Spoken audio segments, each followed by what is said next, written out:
बीडमधून जाणाऱ्या शक्तीपीठ महामार्गाला शेतकऱ्यांनी विरोध केला। शक्तीपीठ महामार्ग शेतकऱ्यांच्या माथी का मारतायत? शक्तीपीठ महामार्गाचा प्रकल्प रद्द करा, शेतकऱ्यांनी आता सरकारकडे मागणी केलेली आहे।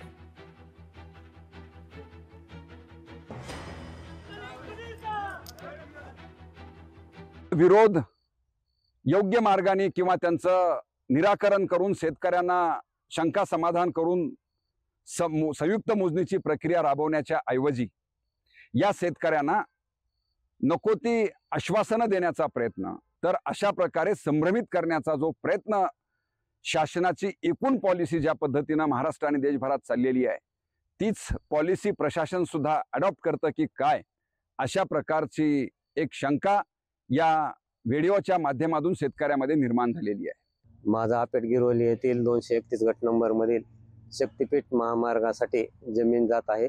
कलेक्टर साहेबांनी 150-200 पोलीस आणून आमच्यावर बळजबरी करून जमीन मोजून घेतली आणि आमचा ह्याला सक्त विरोध आहे।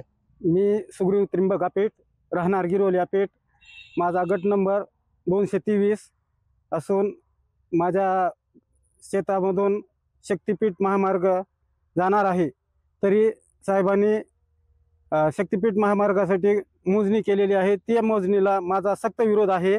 त्याच्यामुळे सरकारला विनंती की शेतकऱ्याला कोणताही दडपशी आणू नये आणि ह्या शक्तीपीठ महामार्गाला पूर्ण शेतकऱ्याचा आमच्या अंबाजोगाई तालुक्यात, बीड जिल्ह्यात नाही महाराष्ट्रामध्ये 12 जिल्ह्यात पूर्ण विरोध आहे आणि हा शक्तीपीठ मुख्यमंत्री साहेबांनी रद्द करावा हीच नम्र विनंती।